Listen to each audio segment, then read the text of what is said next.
Welcome back, listeners, to today's episode on the BizBlend podcast. Now, listeners, sometimes growth it looks like more clients, more followers, more capital, more profit. But then sometimes growth looks like less noise, less hustle, less pretending. Now, for this episode today, we are going to explore what happens when consciousness meets business. My guest built a career at the top of academia and corporate leadership, only to hit a wall most people would never talk about. Burnout that stripped everything down to the truth. From a 24-day water fast to founding ConsciRise, a space where integrity meets healing, he is redefining what sustainable success really looks like, listeners. So, this isn't going to be your typical business chat. It's about the inner infrastructure behind outer impact. So, grab your curiosity and maybe your journal because this one's going to stretch how you think about growth, service, and self. So, let's begin on this conversation on BizBlend with your host, Sana. And listeners, meet my incredible guest, Dr. Jonathan Locust. Dr. Jonathan, as always, it is really an honor to have you here. Thank you again so much. It's my pleasure and thank you again for all the work that you are doing to elevate consciousness and to provide a space where people can discuss these things. Thank you so much. That really means a lot, Dr. Jonathan. And let's begin first. From your journey. I mean, it is definitely a transition. You went from leading diversity and inclusion efforts at a high level to then founding a company which is built on consciousness and healing. First of all, I think all of our listeners would be thinking that in a world where where people say that everything is fair in business, only numbers, and it's all practical. It's all reality. There is no space for anything soft or anything which is not tangible. How do you see consciousness healing um, blending into the world of business and entrepreneurship? Yeah, that's a wonderful question. And I think it is blending, I would say, because even when you mention those numbers, right? But we know there's processes behind those numbers and there's people behind those processes and numbers, right? So Yeah. those people had emotions, they have feelings, and they're going through things on their personal lives and as well as the inter-office or inter-corporate kind of relationships that people have. And I think that what we're seeing is that people are not only becoming more aware of certain things, but their perspective of is changing of being able to have workspaces to where they feel like they can actually the company is actually providing these types of either wellness or conscious based things. And one of the things I guess you can even look at to see is that when you look and see that kind of the amount of time, especially in the US, the amount of time that people, I would say younger people, right, like are staying in positions are less and less. And when you see the companies that are being able to retain these kind of, I would say, younger group of people are companies that are allowing more where they are having rooms for meditation or they are having spaces to where they're having someone come in to talk about wellness or they're getting gym passes like they're doing these types of things and blending not only the wellness piece but also I think those conscious pieces when again when you get into meditation, breath work, and even some of these corporate retreats that incorporate some of these things. So I think it not only becomes it's a need from people, but if you are in a business, it's going to become a must for you to be able to recruit and retain wonderful, diverse talent.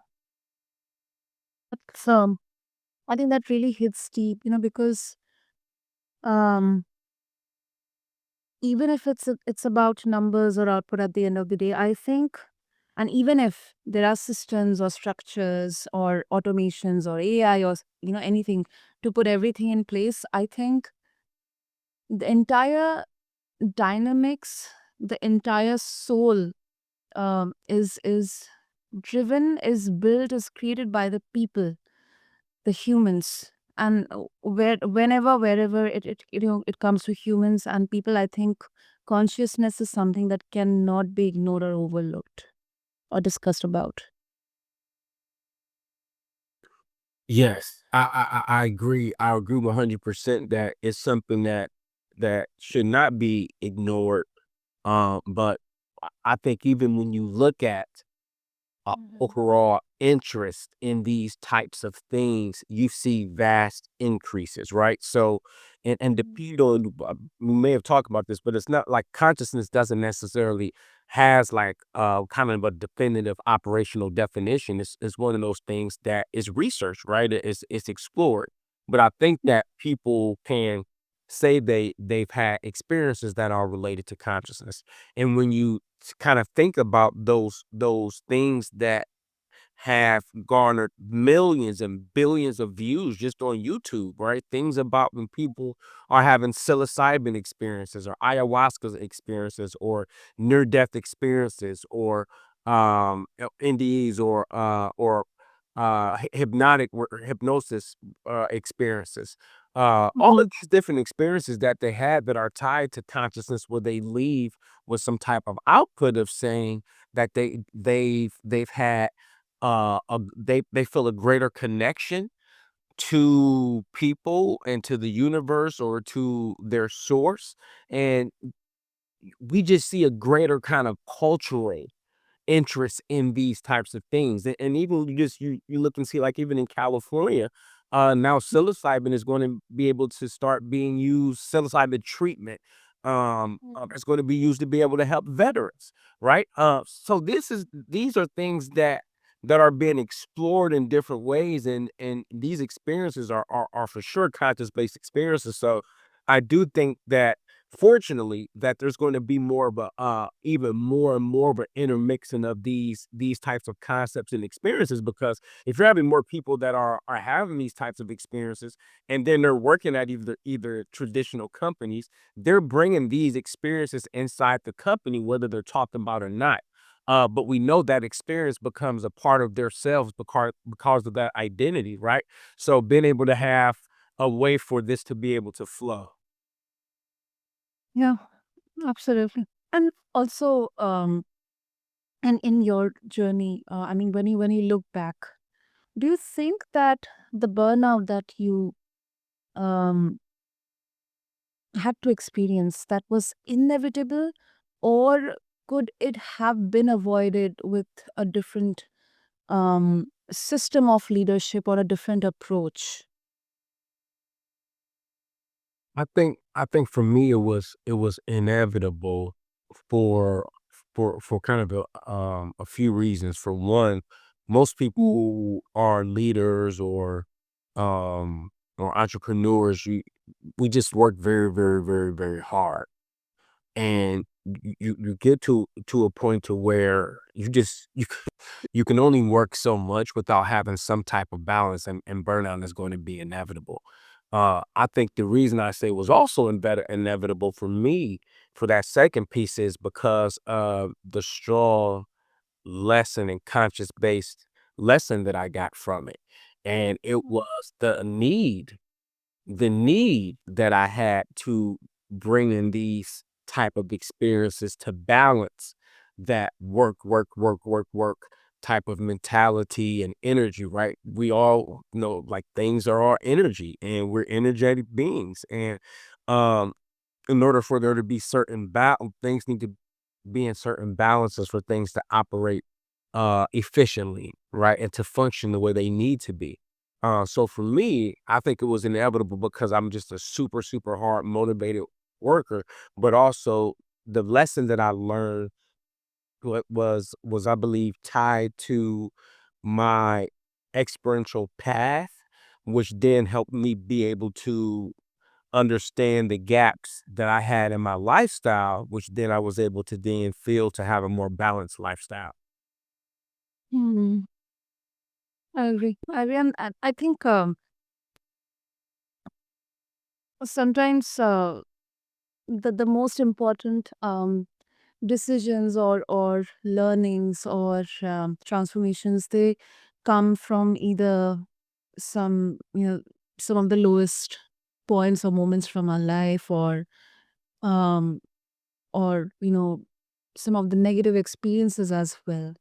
um but I think that it is a really really good thing that you are very openly sharing your experience, especially on burnout, especially as a leader, because it's kind of assumed that as a leader, or as a founder or entrepreneur, even if you are burning out, even if you are not feeling that creative urge, or you're not feeling quite aligned uh, inside out, you still have to keep moving on and on, because without you, your business or your company is not going to survive. But then at the same time, we also, as the saying goes, like, you cannot pour from an empty cup. So I think it's a very good thing that, you are sharing it, and people, especially leaders or founders who are listening, they are, able to understand it from someone who has lived that experience. Thank you for mentioning that, but and again, thank you for allowing me a space to be able to share. And I think what I realized, even as I have talked to entrepreneurs, because even entrepreneurs are in my friend group, and I have entrepreneurs that are business leaders that are very, very successful. And one of the things that you find is you get to a point to where you reach that pinnacle of success that you've kind of dreamed about or kind of have planned and really worked hard to reach. And once you get there, there's kind of a still kind of a feeling of emptiness. And it's a real thing. And some people may have maybe religious beliefs to feel that, which of course is helpful and a beautiful thing. Some people may have spiritual beliefs, but to be able to have something that you can lean into, and what I believe it's that emptiness is is a lack of one knowing oneself. And that emptiness is essentially a phone call, a reach out to, a connection of your inner self acting, and asking for connection to be able to, for one to fully know themselves. Hmm. Agreed. Agreed. And also, after your 24 day reset, um what changed in your decision hygiene? Like, if I can kind of like clarify that. So basically, what changed in your way of like, way you scope, or you time box, or you commit at the executive level, or maybe in your decision making style? Yeah, yeah. So I would say that for when I did that, when I did my 24-day water fast, the reason that happened was because I had a health issue. And I was told essentially by traditional medicine that I would have to be on medicine for the rest of my life, as well as would not be able to have another child. So it was a very tough time, but part of my ways of healing myself led me to a 24-day water fast. And I could tell you that was one of the hardest things I had ever done. Now, if you do fast, you do know fasting gets easier after around day 3 or 4. But still not eating for an extended period of time. I was still very active and working out. But one of the things that I learned during that time of fasting was that the mind can No, I'm sorry, the mind is connected to the universe, and the body will do what the mind tells it to do. And if one has the will and the connectedness to do something, they could do it. So after that fast, I learned that I healed myself. So that was the number one thing that Mhm. changed my life. The second thing was I had a greater belief in myself that I was able to do these types of things.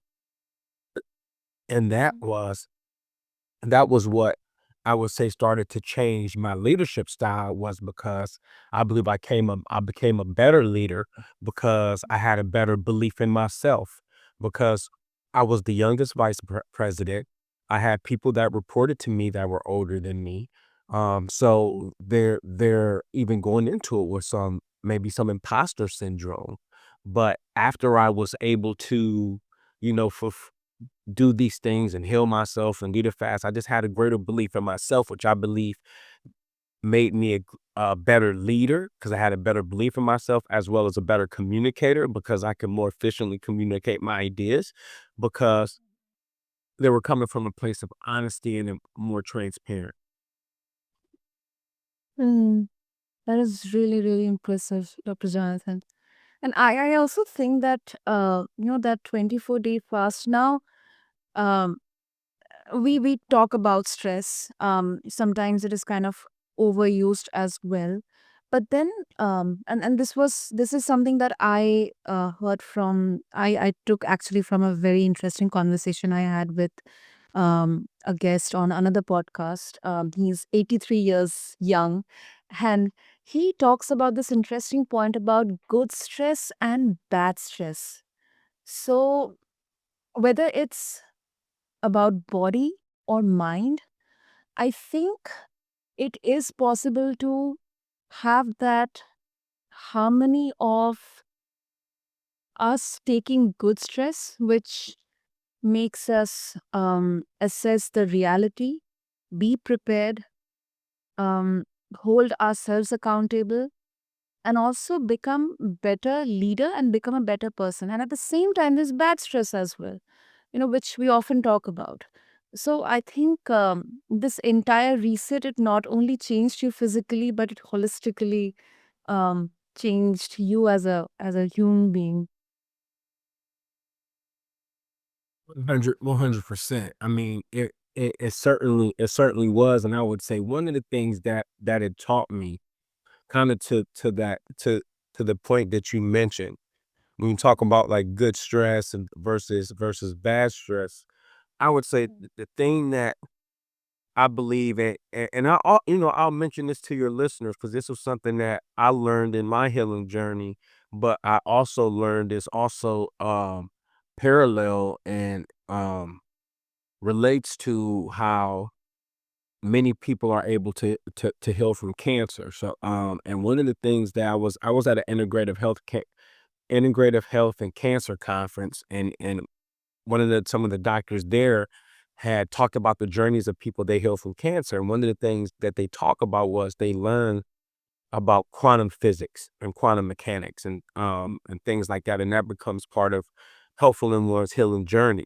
And one of the things that you learn in that process is that we're all energy and the experiences that we experience are energy.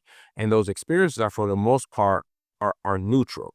But it's our personalities, it's our kind of personal experiences and things like that that assigns feelings and emotions to that experience. And one of the things that do becomes helpful as we shift our consciousness is we are able to look at situations from what I feel as is from a more higher vibrational perspective. And it kind of widens it a little bit to where we're able to see that, a lot of the things that we're dealing with are energy, and being able to understand the lesson behind that energy, what that energy is there for, is a way and a mechanism to then be able to move past whatever one may be kind of assigning that energy to be, whether it be negative, positive, wonderful, and so forth. Yeah, yeah. I wholeheartedly agree to that. And the next question, it's kind of interesting because it's kind of a background, or rather, as you say, it's a catalyst that made you create ConsciRise, a community of vetted holistic practitioners. Now, during the time, your healing journey, you have said that you encountered people who sought to exploit your vulnerability. So, if you can, just give us a glimpse of that entire journey, and how exactly ConsciRise is trying to bridge that gap, and reestablish that trust when it comes to healing or consciousness. Thank you for that. So, when I was going through my health issue and I was looking at things that were outside of traditional medicine, um, I just found it very, very difficult to find people who were vetted. And, from working in higher education, we have, accreditation. So there's an independent organization that comes and makes sure that the institution stays accredited. There's something similar with hospitals. You have the Joint Commission. So for me, it was just kind of, I think, a more of a naive assumption that there was something kind of in place that, kind of regulates these. So to know that these practitioners are real, they are who they say they are, and but I found that not to be true because when I went out, not only did the people try to sell me things that did not work, but promised to do things that they couldn't do because I personally believe like people can help you provide a tool to maybe your healing journey, but healing is done internally. So just really try to just kind of do things that and sell me things that were just very, I would say, not service to others oriented, very, very service to self driven. And I went on to learn that, from that, I was more curious as to has what happened to me happened to other people? And went on to find out that in the US alone, that just on paper through lawsuits, there's been over 8 million people scammed out of over $1 billion. And that's not even counting the scams that happen on Facebook and TikTok, of people really, really in need of something, wanting these types of services and being vulnerable like I was because you're in a place that a difficult situation and you just want on kind of alternative help. So that was the impetus that led me to create ConsciRise, which is consciousness rising, those two words, and to be able to have a space where as people are going through different things or they're seeking a more conscious community, they can for one find a community that they can get access to that is free. They're welcome to join, and we have different events focused on increasing consciousness, as well as find and connect and practitioners. We have a 5-step vetting process for our practitioners.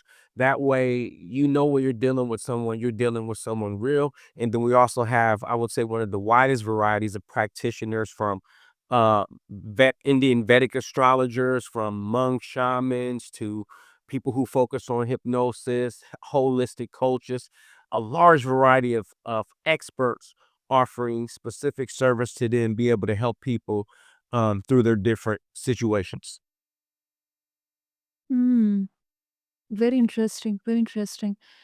Before I move on to the next question, I one thing that I also absolutely agree with is, unfortunately, there are a lot of bad actors. They kind of thrive on um, vulnerability of people who may be going through difficult times, challenges, whether it's health or mental health, or life as a whole. So I think this is so much necessary, first to acknowledge and then spread awareness as well, because once people who are seeking who are actively seeking or who may not be able to actively open up because of the fact that they are very much not having that trust on the systems. I think it's very, very necessary to spread awareness on this, Dr. Jonathan. So, with that, one question that comes to my mind before we wrap up, when speed and safety they kind of collide or conflict, what's your priority or tiebreaker? Like, is it the margin impact, or is it the brand risk, or it's a hard ethical red line? Mm.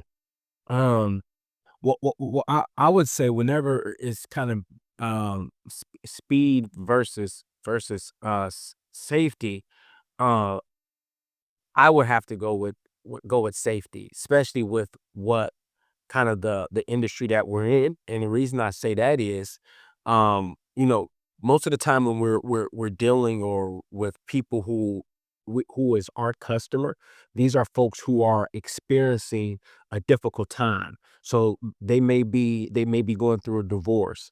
Their loved one may have just passed away.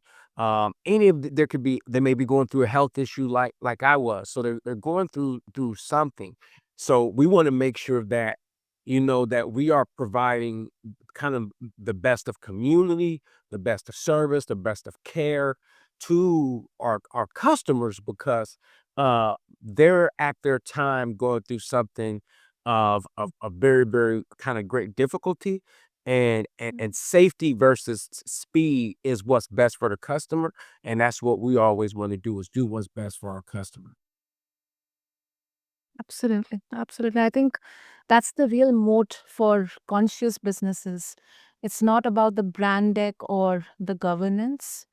And I really appreciate, like, I really admire that you are turning your lived experience into a repeatable policy, not just as a some kind of, cautionary tale. Absolutely. And and that's one thing and I that I believe is, our experiences that we learn, even our most difficult experiences, can be used. That energy can be utilized and transformed to something that can help other people grow. And then when you look at even some of the people who have experienced some of, the most horrendous things, and I'm not saying that my health issue was the most horrendous thing compared to what other people have experienced. When you look at when people have experienced horrendous things, they've been able to take that and use that to help people who have either experienced similar things or going through something. So, 100%, we want to be in that same line and that same way of being able to be of service and be of support to people that are going through something. But also, if you're interested in consciousness, like, we want you in our community. We just had a lecture or a community talk on consciousness and AI, which was fascinating. So we're all about expanding consciousness, and doing that in a very, very diverse and cultural, effective way. That's why we have astrologers. I mean, we not astrologers, but practitioners from all different types of backgrounds. So, absolutely, we care. We want to make sure that we use our lived experiences, that way we can be of service to others. Definitely. Definitely. And uh, I mean, there's so much to discuss, but Dr. Janta, before we close this conversation, I think every entrepreneur will, specifically who are actually, um, dreaming or they are working on something to make a mark, especially when it comes to mission-driven businesses or mission-driven entrepreneurship. Um, like critics would say that conscious leadership, it drags velocity and it compresses margin. So if, let's say, um, the numbers, the profitability or the EBITDA and integrity, they kind of collide. Which one would take the lead there for you? Yes. So I guess that's I would say for those two, I would have to go people first, right? And so, because I believe when you go people first, the the finances and things are, are surely just they're going to follow. And I also think too, I'll say this, what I just saw a study that came out that there are people who, in order to stay remote, are are willing to work for 30% less. Mhm. And I think that what they're showing is that people, um, they wanna work their way and they value their time differently, right? And I think this value on people, people valuing their time, just differently than maybe previous generations have, and with that shift that is happening, I believe if businesses do, not people first and put those numbers, gotta do this, and, um, I believe they're not gonna be in business for long.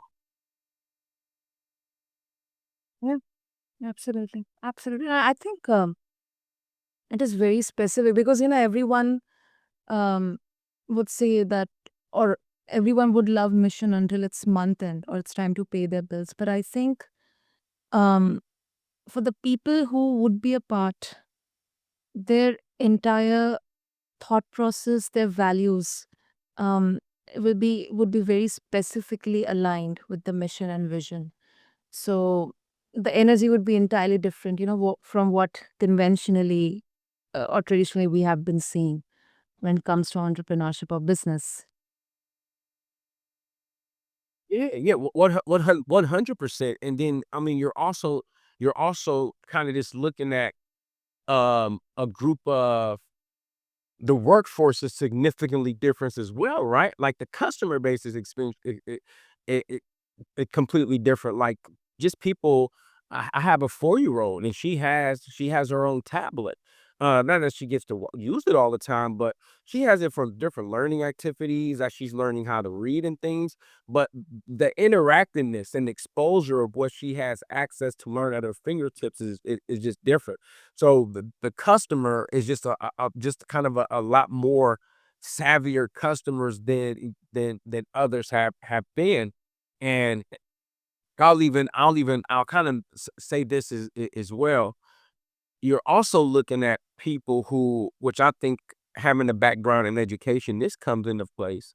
You also are looking at people who have, and I'm talking about a population of people who have spent more time homeschooling their children. Like homeschooling in the US has also increased as well. And I think that also has kind of an impact on what people's experiences is when they are consumers and things. So it's really, really interesting like how all of these different kind of look at them as cultural trends where they how they all intersect with business and how businesses are going to have to really make some changes to make sure that as they are leading consciously, because if you're not leading consciously, you'll get called out for it, and not only when you get called out for it, you'll end up being the TikTok viral video saying don't go to this place. Hmm. Makes sense. Makes sense, Dr. Jonathan. Wonderful, wonderful. So if listeners they would like to explore ConsciRise and they would also like to connect with you, Dr. Jonathan, and share their thoughts after this conversation, how they can reach out to you. Yeah, yeah. Well, please feel free to email me. You can email me at Jonathan, JONATHAN, at ConsciRise, CONSCIRISD.com. Um, I'm on Instagram at JLocust Jr. You can find me there. Connect with me on LinkedIn, and we are at ConsciRise for our social media handles. And we would love to have you visit our website. We would love to have you join our community. Our community is completely free, so we don't charge anything to be a part of our community. We're getting our calendar together for next year, so we're going to have fast community fasting experiences, community sound experiences. mind, body, spirit exploration experiences. So we would love to be able to have you join us as we learn from you. Hopefully, you will learn from us as we seek to grow and increase consciousness together. Wonderful, wonderful. I'll make sure to have all the links in the show notes for all of your listeners. And as we wrap up, I think um, when it comes to conscious or consciousness in business growth, I think it isn't about what would you think, like those glowing chakras and the perfect balance. It's about brutal honesty. It is the courage to slow down in a world that keeps shouting more. So, Dr. Johnson, thank you so much for reminding us today that expansion without alignment is just exhaustion without better branding. With better branding. Wonderful. Thank you. Thank you so much again for having me. Thank you so much for the wonderful conversation, the wonderful thought provoking questions. I'm super appreciative, and I am so looking forward to our next conversation. Yes, well, thank you so much, Dr. Jonathan. And to all the listeners, if today's discussion it made you pause, maybe that's the point. Growth doesn't always roar, sometimes it whispers. Until next time, this is BizBlend and I'm your host, Sana. See you next time where business meets being. Thank you.